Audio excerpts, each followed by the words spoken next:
Blog Talk Radio.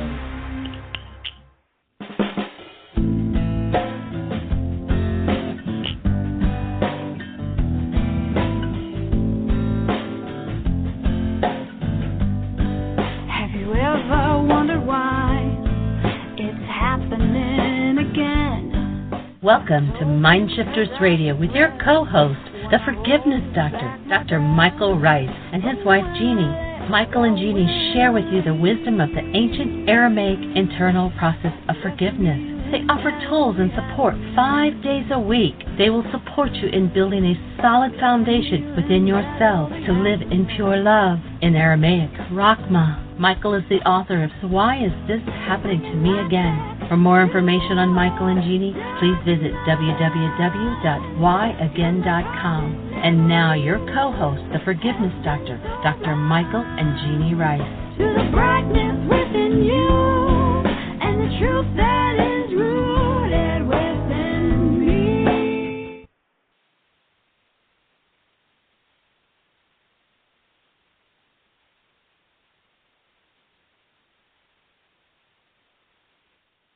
Well, welcome to our show today. I think Jeanie may be experiencing some technical difficulties.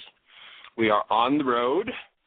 We're in Palm Coast, Florida. We're actually in day 6 of a 9-day intensive.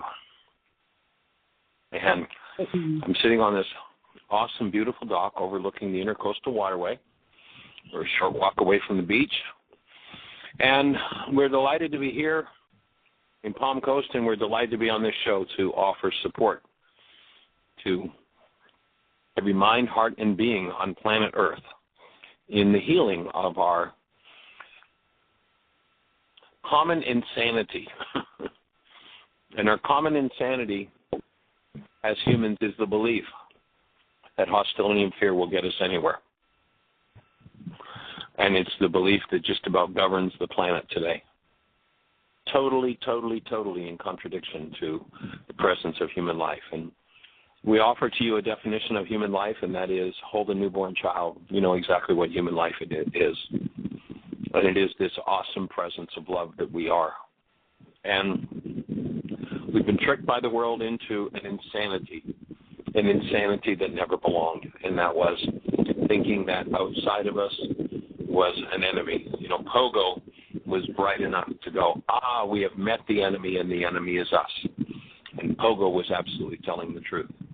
However, when we enter into denial and we pretend that we're not responsible for what's going on inside of us, we pretend that the cause of our pain or turmoil is outside of us and that we can change it by trying to force somebody else to do something differently than the way they're doing it.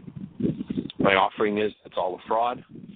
And it's time for us to change that dynamic, because that dynamic ultimately, logically, leads only to one thing, and that is war. And that's what we've been doing for too long. So we are here to invite you to be part of the team that changed the world and put an end to war. How are we going to put an end to war? We're going to put an end to war by, individually and collectively, saying each day where there's hostility or fear, I and my physiology were here, and I'm feeling this hostility or fear in my physiology. So instead of blaming somebody else, instead of attacking someone else, instead of thinking someone else is the problem, I'm going to recognize that perhaps this is an energy in me that if I had the skill and the tools, I could delete, I could remove from me. And that's what we're here to do, to support you in learning precisely exactly how to do that. We're going to do that by sharing with you a number of different tools, and in particular, the ancient Aramaic idea of forgiveness. Forgiveness in that language had nothing whatsoever to do with letting other people off the hook for what's happening inside of you. It was a tool with which you go inside yourself and change what's happening inside of you. So we're here to invite you to engage in that tool. If you're not familiar with the tool, it's available freely on our website, www.whyagain.com. That's www.whyagain.com. On the right-hand side, you'll see a link that says Download Worksheets. And click that link, first 7 links under that section. Get the whole story. So, Jeanie, did you get your Michael, problem worked out? there's a lot of Michael, it sounds like wind or something blowing in your phone, and we hear it stronger than we do your voice at times.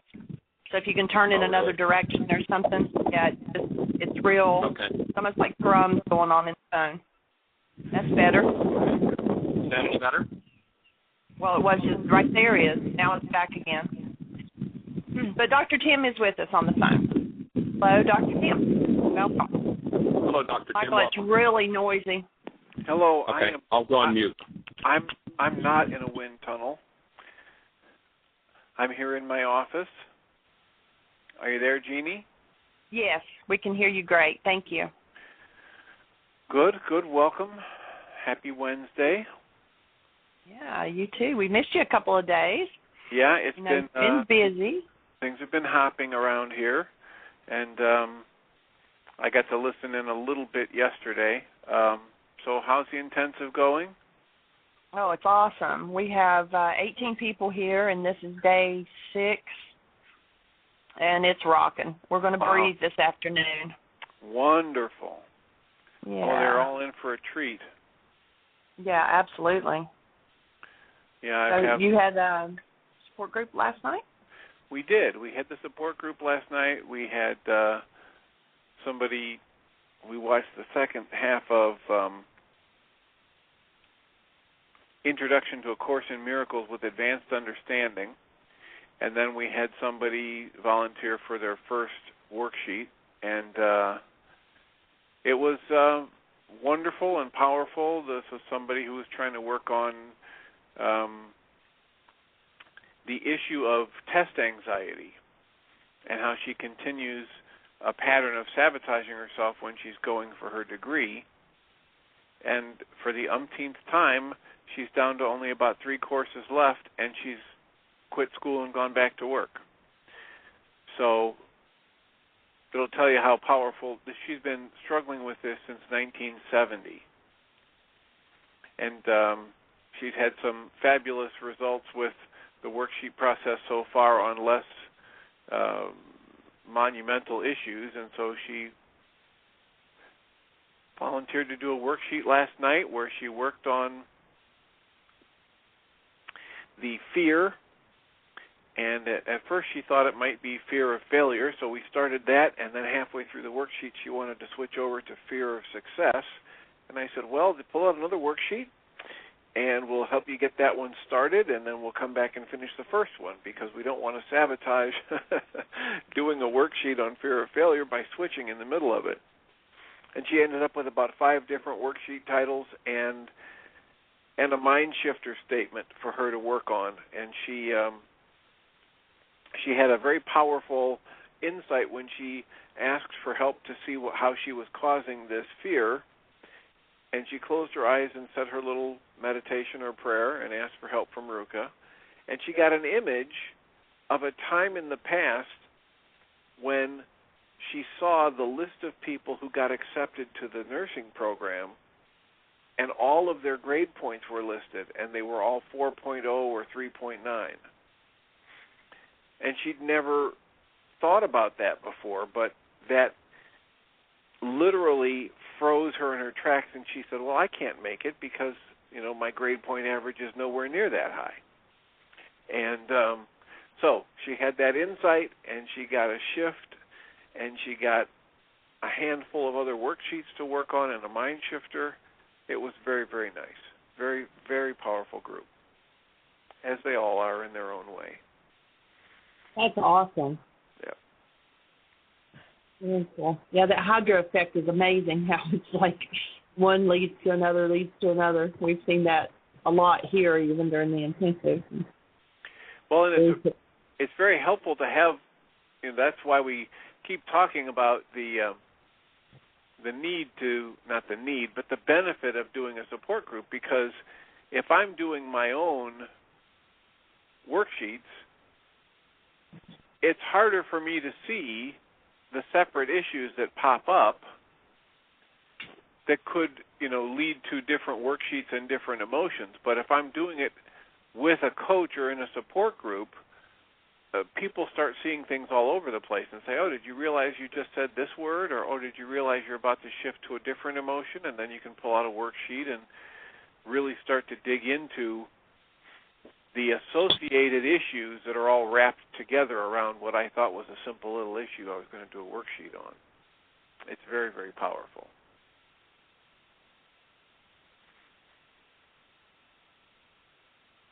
So that was our group last night, and we're looking forward to Healing Through Relationships next week at the Mind Shifters group in Woodstock, Illinois. And come Very cool. in the area, come join us. That's awesome, and we appreciate your support in keeping the work moving up in the Northwest Chicago area. And we're just finished doing Mind Shifters with people in the group here, and the Hydra effect applies there too. As people start to learn to design their own mind shifters, they can just go from issue to issue to issue and literally, topple a whole series of files, so to speak, in the mind that contain the hostility, the fear, the grief, the pain. And we just had a really nice example of that in the workshop, where one young lady was working on an issue and asked about it, and got what for her was a rather shocking mind shifter. And as she started to think about that, just went into the next conversation, the next. Here it is. The dominoes fall, so we just kind of did, choom, choom, choom, choom. Okay, so there you go. You got a half a dozen mind shifters and probably 4 dozen worksheets, and so here you go. Here's the process. So it's pretty fabulous. And, and it's a wonderful thing. We had the comments flying last night. Usually, what happens when somebody volunteers to do a worksheet, and most of the processing time is spent talking about that person and their issues, then they feel some form of negative emotion, and they start apologizing for taking up all the group time and dominating and monopolizing the time. And because we have several people who know the benefit of it and who were busy doing their own work, they all complimented her and thanked her for being willing to do that, and they told her a little bit about what they got from it doing their own work. And you read the African proverb over and over again that if you want to go quickly, go alone. If you want to go far, go together.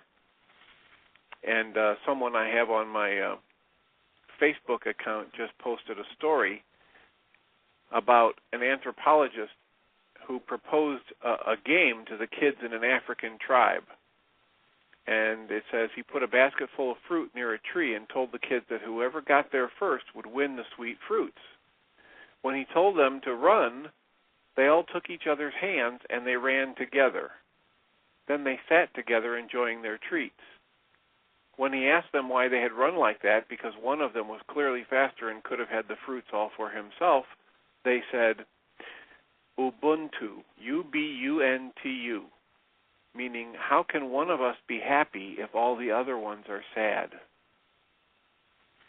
And Ubuntu, from the culture that's an adult is translating it, means I am because we are. Awesome.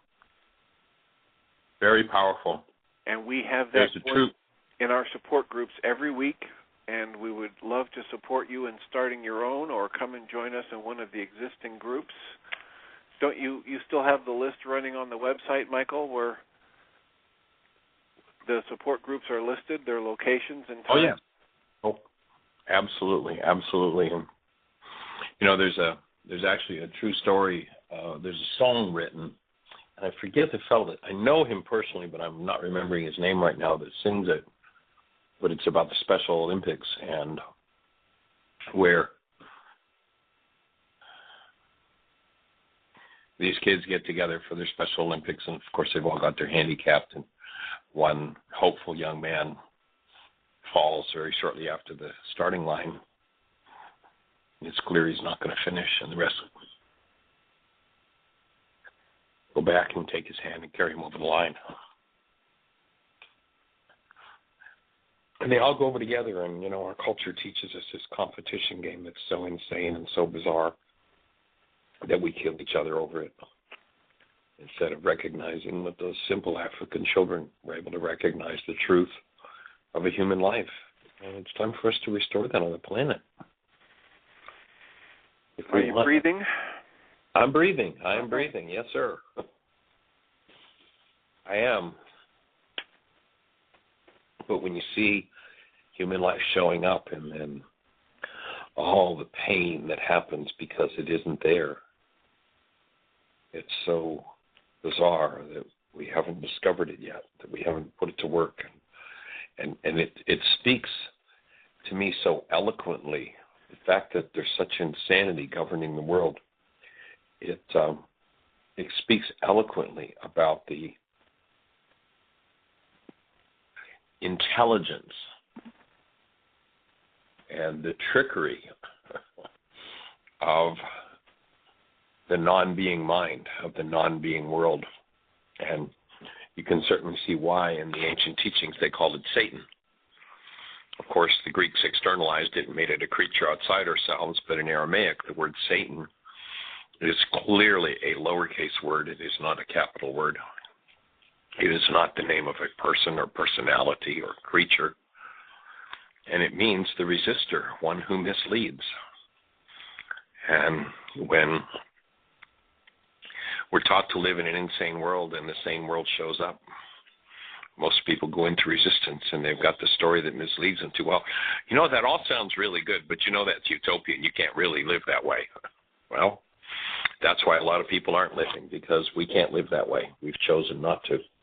And the truth is we can, and we're capable of it, and it's possible. And we are here to live in the possible and to share it with every mind, heart, and being on the planet, creating critical mass.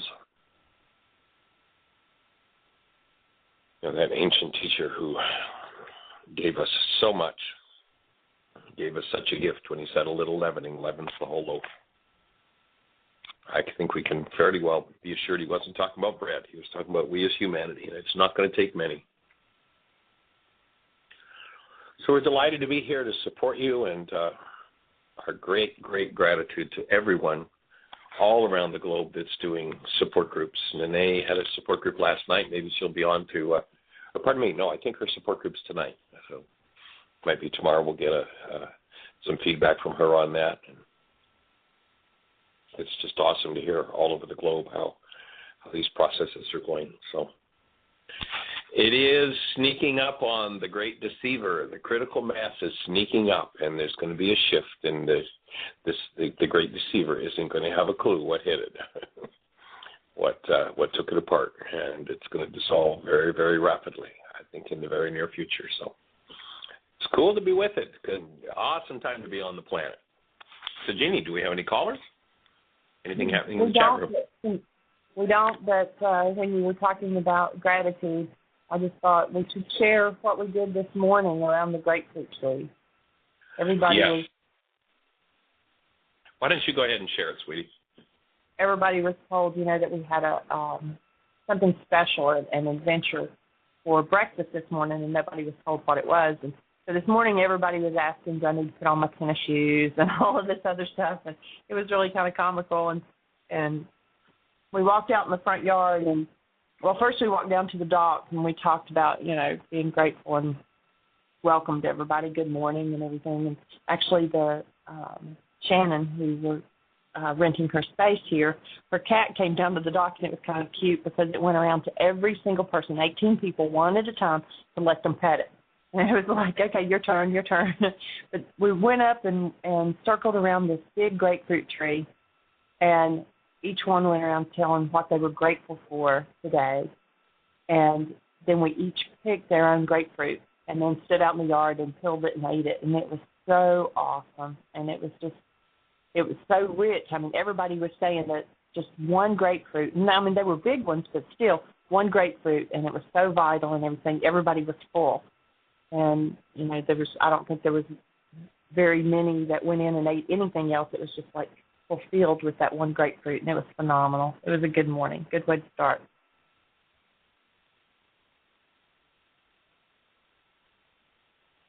And I've lived in South Florida. I've lived in South Florida before and picked fruit off the tree, but these grapefruit had such an amazing fresh grapefruit odor, that just smelling it was nutritious. Just the odor of this fresh grapefruit, not covered with chemicals and, half killed so that it'll last through transportation. But so it was just a really, really sweet exercise to do. And I'd certainly one I'll remember for a long time.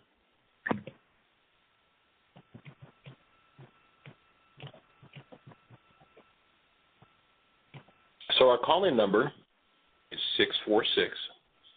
646-200-4169. It's 646-200-4169. And we would love it if you'd pick up the phone and call us and let us know what you're thinking. Let us know what's on your mind. If the conversation we're having, the tools we're presenting, make sense, or if they don't make sense, we'd love to hear from you. If you've got a question, it takes great skill to overcome this internal deceiver. It takes great commitment and fortitude. And, we're in, let's see, today is Wednesday, right? So we're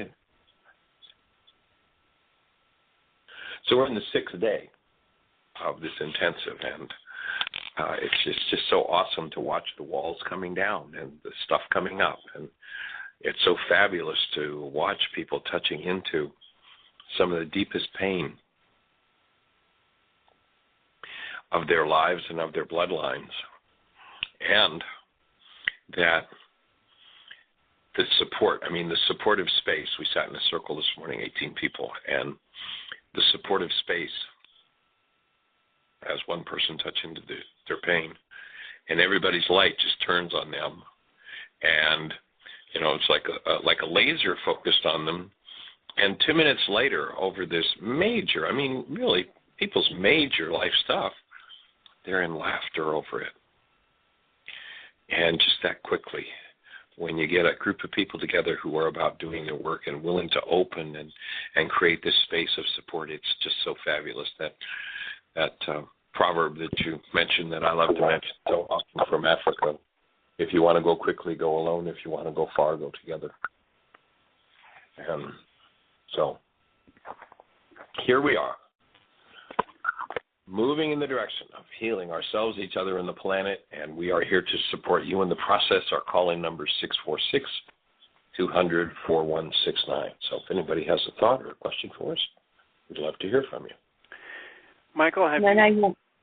Sorry? Go ahead. Renee wants to know what CD or DVD the 5 Smooth Stones would be on. I don't think we've got them on a DVD as yet. It's going to be on the new DVD that comes out. On a new, but not there at this point. So, Nene, you're going to have to do that live. And if you need any support with it, you're welcome to give me a call or text me with any questions you have about presenting it. Tim, you were going to start. You started to say something?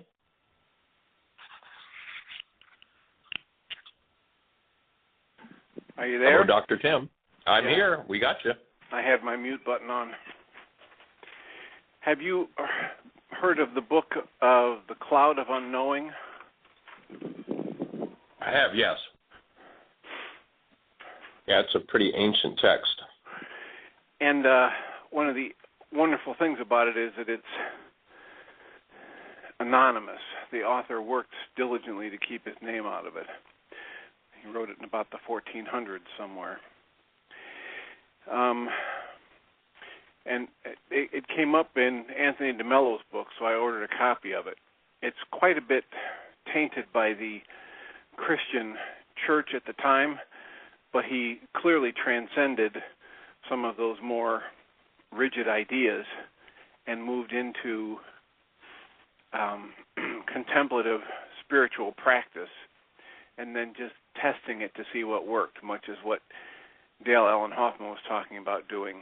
He's not just translating the ancient Aramaic and worrying about the accuracy of the translation. He's testing it to see what is it like if you use these words and apply them in your life through meditation, through intoning and chanting and using the worksheet process. Well, on Friday, Good Friday, I went to a church service that was created by one of my friends who's a musician and songwriter. And she read from one of her favorite books, The Egyptian Book of the Dead, as translated by Normandi Ellis. Are you familiar with that? That translation of the Egyptian Book of the Dead? Not familiar with that particular translation, no. Well, when I sat in that service and listened, I heard Michael Ryce, I heard Guy Finley, I heard Way of Mastery, all in this one long quote. And it's about how we are making our lives on this planet, and how, as we speak, we live, and that we're molded by the words. Our subtle body is molded by the words. It's just a beautiful. It's a little too long for me to go into it on the show today, but I just thought I'd point that out. There's this woman that I have come to enjoy and highly respect. Has in her book list The Egyptian Book of the Dead, translated by Normandi Ellis, and based on this one quote, I can't recommend it too highly. So it's solidly true that anything that's true will carry over and can be said dozens of different ways. You'll know it's true if it works, if it brings you to that centered place of love, if it lets you release anything like hostility and fear and get in touch with your true source.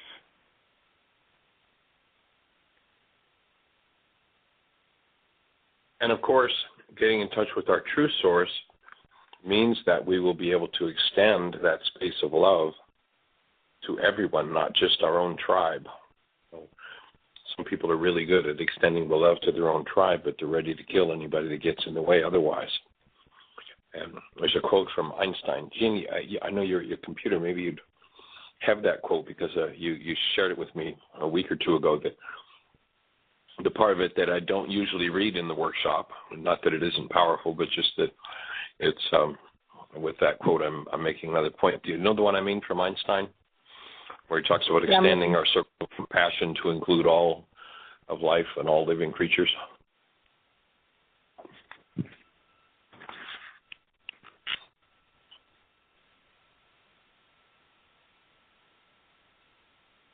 In any event, while Jeanie's listening to that, one of my other... Yeah, Say again, sweetie? I just said I'm looking it up. I'll be right back with you. Awesome. The point he makes there is that when we have affection for a few things or people closest to us, it becomes a prison. And the only way out of that prison is to extend that affection to every mind, heart, and being on the planet. Which, of course, and you know, it's really interesting. Oh, go ahead, Tim. Which of course is the goal of this work and what you frequently say in your talks. Yes, and of course the one oftentimes that affection most deeply needs to be extended to is ourselves, because even, or should I say especially, in many of the religions, people have been taught that they're worthless and that they're pieces of garbage, not that they are the offspring of the Creator, that they are the sons and daughters of God, but rather that they're less than worthless, and that presence of love they need to extend to their very selves. And it's time for us to wake up from the insanity of any form of hostility or fear toward any creature, including and especially ourselves. Michael. Yes, sweetie. Okay, so I found the quote, and that leads into an email that I got to you with a question. So Einstein says, a human being is a part of the whole, called by us universe, a part limited in time and space. He experiences himself, his thoughts and feelings, as something separated from the rest, as a kind of optical delusion of his consciousness. This delusion is a kind of prison, restricting us to our personal desires and to affection for a few persons nearest us. Our task must be to free from this prison by widening our circle of compassion, to embrace all living creatures and the whole nature in its beauty. Nobody is able to achieve this completely, but the striving for such achievement is in itself a part of the liberation and a foundation for inner security.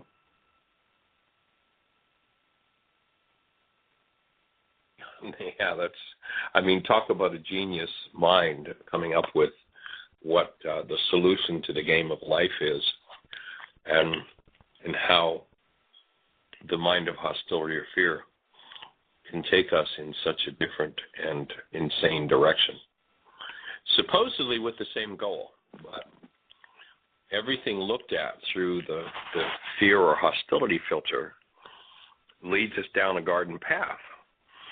And that's why, this genius mind, Yeshua, presented us with this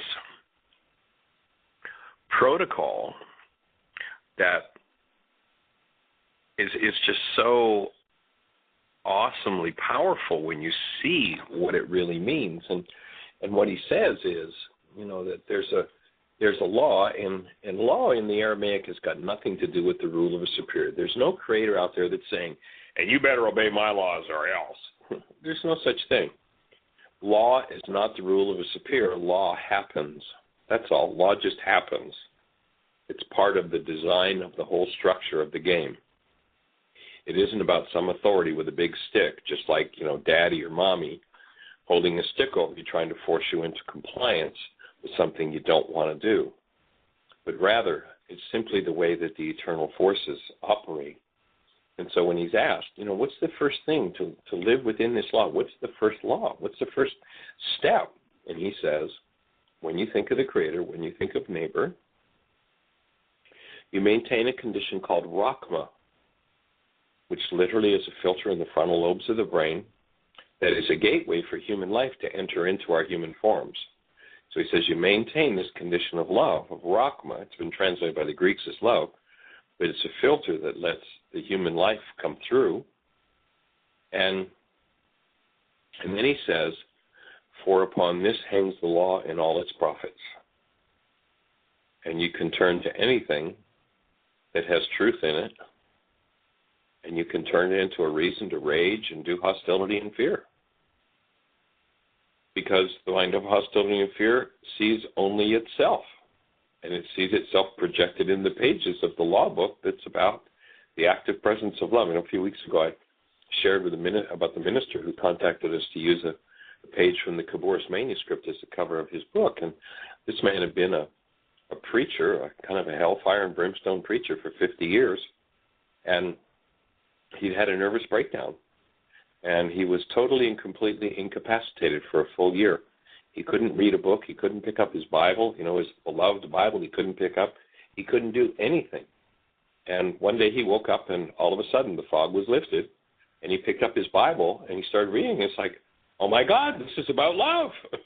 This isn't about hellfire and brimstone and threatening people into complying with some kind of an horrendous God that's going to get them. This is about love. This is about us coming to our direct relationship with our human lives and with the life of the Creator, which is this awesome presence of love. And the way that men have butchered that because they didn't understand there was a protocol. And if you don't understand the protocol, you can't get second what has to follow first if you don't get first right. You just can't do it. It's not possible, not logical. So if the result is to have an experience of the actual presence of love, then the protocol is you got to have the gateway open. And I promise you there's no amount of raging, preaching, grieving, threatening, calling names, labeling people, sending people to hot places. There's no amount of that. It's going to open that filter and get people back to relationship with love. It's just not going to happen. So we're blessed at this point to be in Palm Coast, Florida with a group of about 18 people who are just really opening the gates of their process work and moving in very powerful and awesome ways through this process of forgiveness. Several tools that we presented so far that are just moving in the direction of this wholeness. So, and we are doing a second intensive. Actually, we'll finish here on Saturday morning. And we ended up so that at the end of the second intensive, we didn't, force people to go into taking the second week off of work in order to come and do it.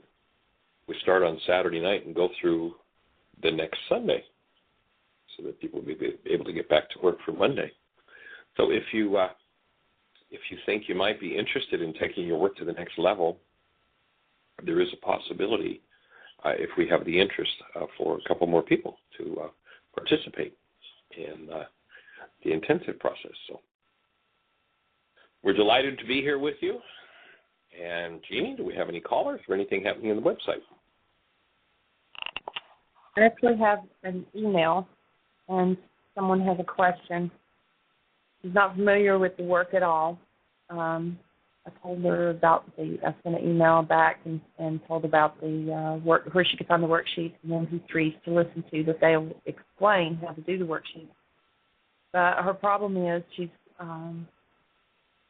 has two beautiful kids, and a couple of years ago she made the decision to have an abortion. She didn't feel like she could do with a third child, and for many reasons, she could rationalize why that it was the best thing to do, and that she felt like she just couldn't have any more. And she had come so far in life, and she had discovered that she was stronger than she thought, and she had learned many lessons and everything.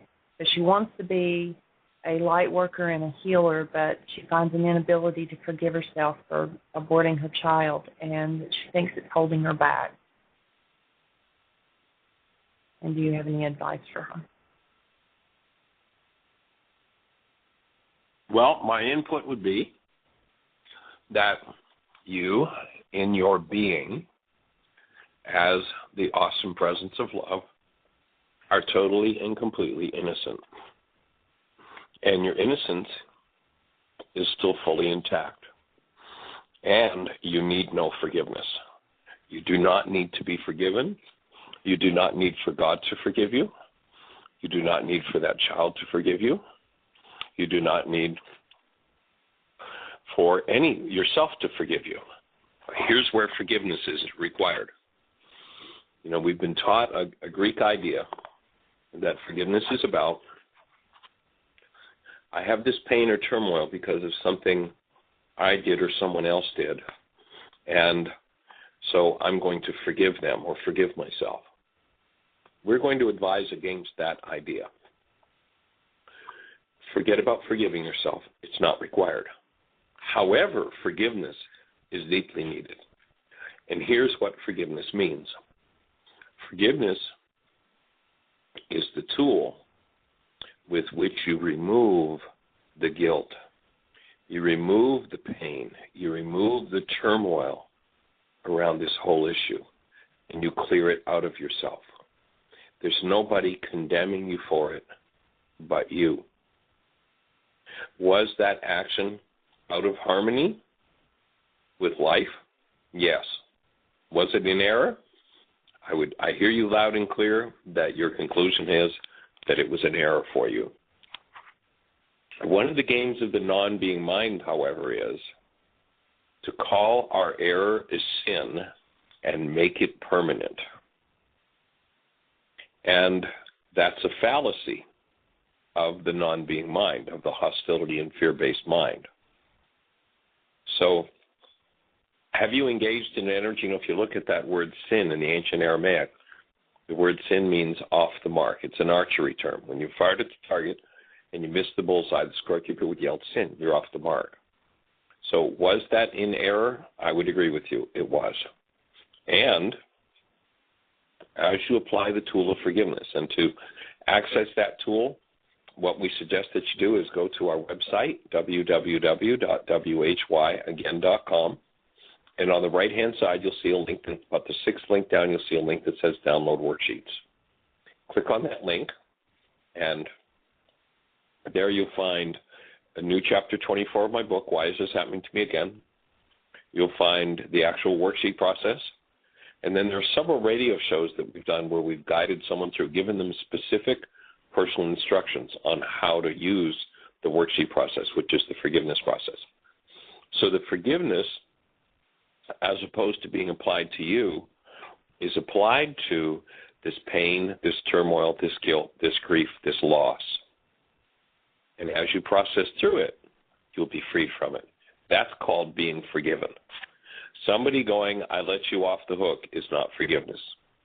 That's pardoning. It's a nice thing. You know, one person can pardon another. But when it comes to forgiveness, one person cannot forgive another. One person cannot forgive themselves. But they can apply forgiveness where forgiveness is designed to be applied. And that's to the energy that's off the mark, the sin in you that never belonged. Now, is that kind of an issue going to reach to a very deep level in your being? Is it going to be kind of the summation of every guilt and every grief you could ever come up with? Yes, probably. And believe me, you're not the first person in your bloodline to carry that guilt and that grief. So this may be one of what I call a 77 times 70 worksheet issue. You know, you go back to the ancient Aramaic, and they asked Yeshua, how many of these worksheets, how much of this forgiveness stuff do we need to do? Can we forgive our brother 7 times and be finished with it? And the answer that came back, now the Greeks translated as 7 times 70, but in Aramaic it was actually 77 times 70. He came back with, no, you'll forgive 77 times 70 times in this type of an event. Now, that doesn't mean you're going to do a literal X number, you know, multiply 77 times 70 and do X number, and then you'll be all finished. You might do that many worksheets and you might not be finished. You know, if you come from a guilt and grief-ridden bloodline, it might take more worksheets than that literal number. And it might take significantly less. Basically, forgiveness is the chipping away at the very capacity of your physiology, of your mind, of your genetics to produce any form of hostility or fear, and remove that hostility or fear from your genetics, from your mind, from your physiology. And so an infinite number of worksheets till you're done with that issue, and know that we are here to hold the space for you. We are here as the active presence of love. We know exactly who you are in terms of your being. We know that you are made of that God stuff called love. And like all of us, we understand that you made a mistake. And it's just a mistake. There is no permanent stain upon you for that mistake. However, you're the one who's going to have to wash out the stain. And that's what forgiveness does. So please go to whyagain.com. On the right-hand side, click that link that says Download Worksheets, and click on the first link, read Chapter 24 of my book, or go and download the whole book. You can do that.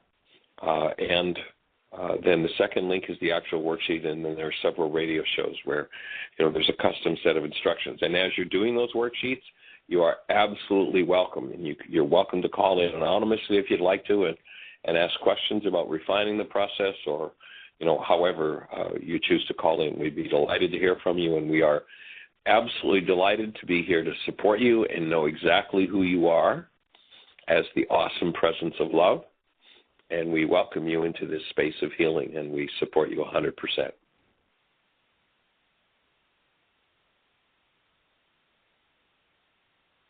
So, Jeanie, is anybody calling in? We got our call-in number, 646-200-4169, 646-200-4169. And we'd love to hear from you if you have a question or a thought for us.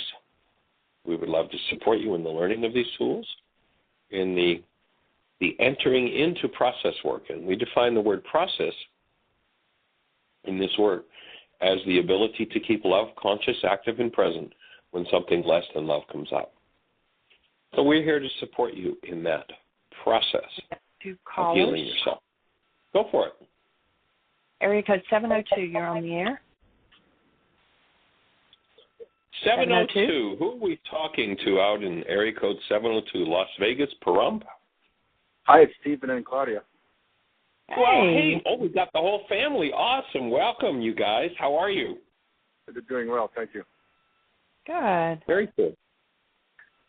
It was just beautiful. For those who might not remember, this is Dr. Stephen Andraki and his wife, Claudia, from Las Vegas and Pahrump, Nevada, friends out there who we've been working with for several years and got to visit and spent a lot of time with. This past year was awesome, and we're looking forward to getting back out there again this year, too. Well, that was just beautiful what you just explained, and I hope that I can explain that as well as you do in the future to people, and I hope that it catches. But I've got a little issue of my own that I know what the answer is, but hopefully that you can just walk me through this. Okay.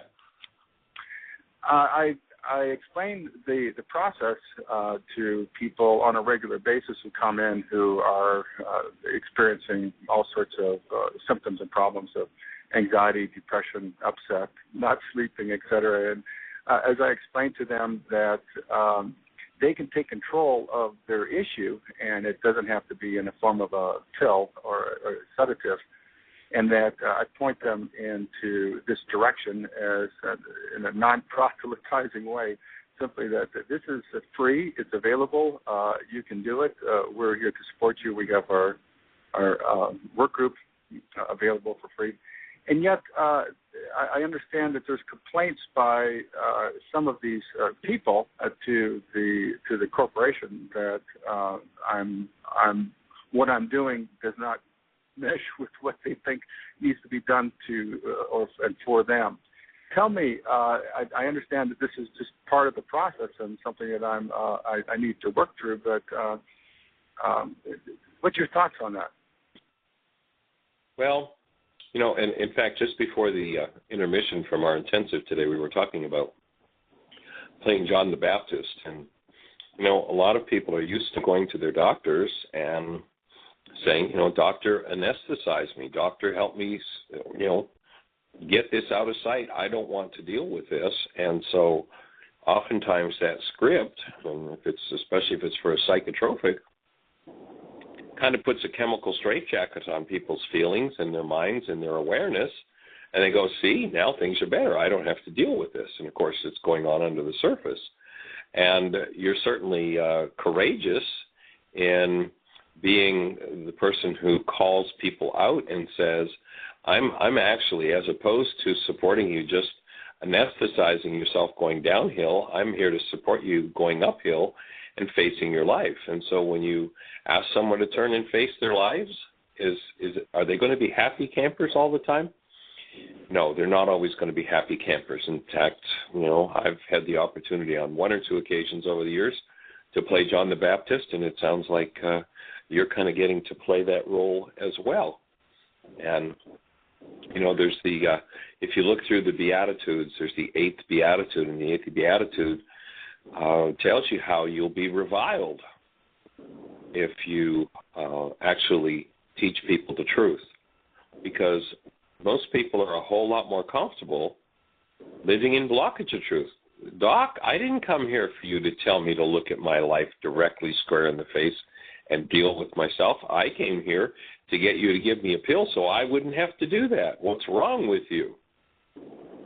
So I certainly understand what's happening there, and yes, there are going to be a certain number of people who, you're asking people to look at their lives.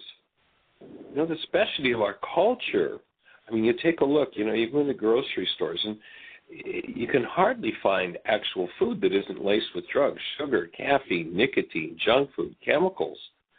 And of course, then the illegal drugs. Jeanie was doing some research for school the other day in her psychology class, and she came across some statistics that are saying that 40% of high school students going into college are on some kind of prescribed psychotropic drug. 40%. That's like unconscionable. And the culture just gives these young people, especially, the message, you don't have to deal with your life. Just, go on with your crazy lifestyle and go on and do all the crazy things you want. And by the way, if it gets uncomfortable, just come on, I'll give you a pill. And, as a true practicing healer, you're taking things in another direction, and it's not always Dr. Feelgood for people. And at first, at least, they're not always going to love you for it.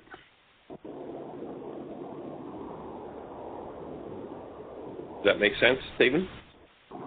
Of course. It doesn't make it easy. It makes it obviously my issue that I work with and struggle with, and it must be bringing up a lot to somebody to take the opportunity, not that they tell me that they don't want to do this, but to go home and to actually file some sort of a formalized complaint, either in a telephone or in writing or something to somebody else. That must take effort on their part that came from upset someplace else inside them, and it's I guess it's just a little bit discouraging for me, I guess. I hear you. And if you think the last 20 doctors they went to, they gave them a pill, and after they left, they were under anesthetics and went, hey, see, this is better. Now I feel better. And you didn't just offer them that quick fix anesthetic. Here, I can make you feel better right now. You said, here's how you're going to get to feel better. You're going to deal with your life. I understand it. I had a friend, student, person that I worked with several years ago in Atlanta that was in a major university research hospital and was a cancer researcher and on the admissions board. And he had tenure. He'd been there for 17 years.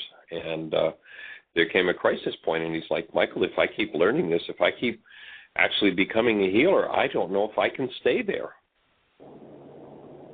Because I can't advise people to do what, the culture of drug treatment is advising people to do, because now I know better. I know that there's real healing that they could be doing instead of just suppressing symptoms. And so there's definitely a challenge in there. I hear you loud and clear, and I certainly hold the space. And, of course, the other end of it would be to be in the process of educating the higher echelon of the company that real healing is needed. And, of course, you're going to be facing people who very likely are on psychotropics or some kind of drugs themselves. And so when you're asking them to be responsible, you're saying, gee, you need to look at your life too. And unfortunately, you're not always the most popular guy in the block when you do that.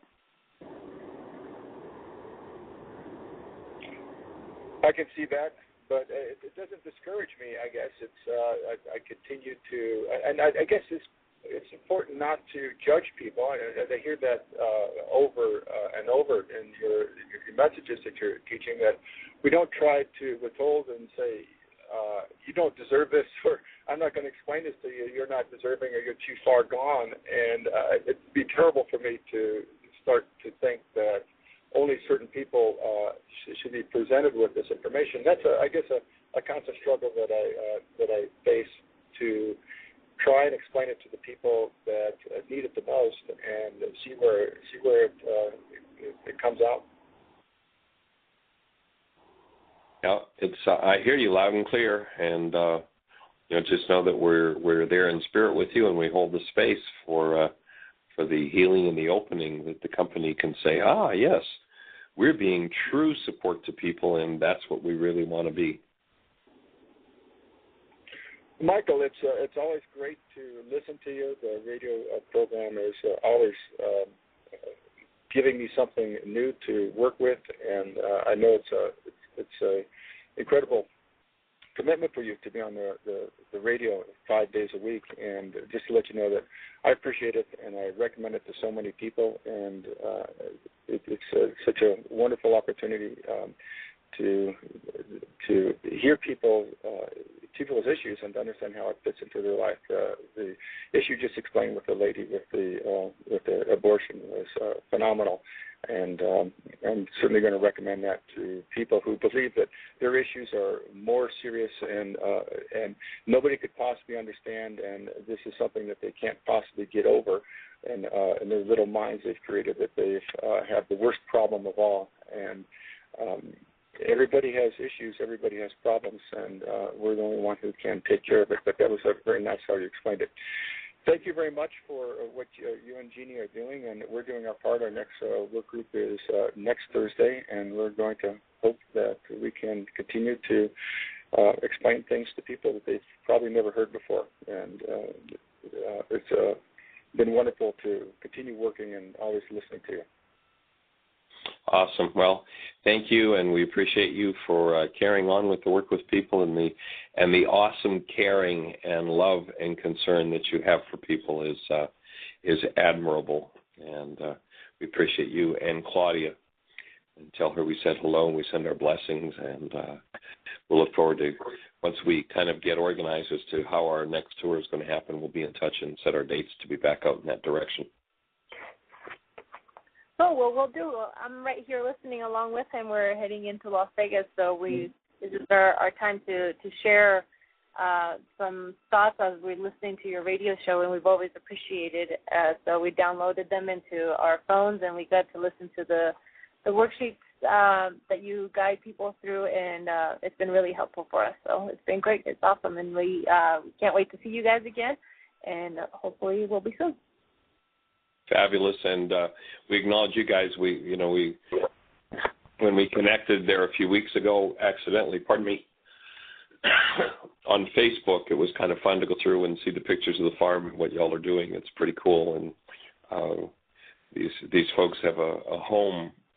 For anybody on the show who doesn't know it, I have a home in the Mojave Desert, and I mean in the Mojave. I mean in the middle of the desert, in no water, no electricity, no nothing. And the work you guys have done to create that oasis is just awesome. It's so very cool to see. So accolades to both of you, and the outer gardening that you're doing with that that sandy, hot space that you have there that you've turned into an oasis. It's awesome to watch you do that with the souls of and the lives of the people that you're working with. It's really powerful and awesome to be part of that. Thank you, Michael. You're welcome to come out anytime, and I'll be checking in with you and listening whenever I can. Thank you, Michael and Jeanie. All right, blessings. Lots of love. Take care. Bye-bye. We are so blessed with all the awesome people that we get to hang out with around the globe. It's just more of a blessing than I can imagine, and such appreciation for what we have. And we're down to about the last 60 seconds, so we'll just say that we've got another intensive starting on Saturday evening. If you're ready to jump in, there is a possibility we could create a couple more spaces here at our intensive, 9 days of Why Is This Happening to Me Again? And then on into May, the early part of May. If you check our website, you'll see that we're doing a 7-day series of workshops in Jacksonville, Florida. Community church there, and we're just delighted to be here to be on the team of creating the most awesome year yet of your eternal lives for each and every person that we touch as we learn to do that ourselves. So have a blessed one. Bye-bye. Thank you for listening to Mind Shifters Radio with the Forgiveness Doctor, Dr. Michael Ryce, and his wife Jeanie, who present that internal Aramaic process of forgiveness. Michael and Jeanie are here every Monday through Friday on Earth Angels Radio. For more on Michael and Jeanie, please visit www.whyagain.com. That's www.whyagain.com. WHYAGAIN.com.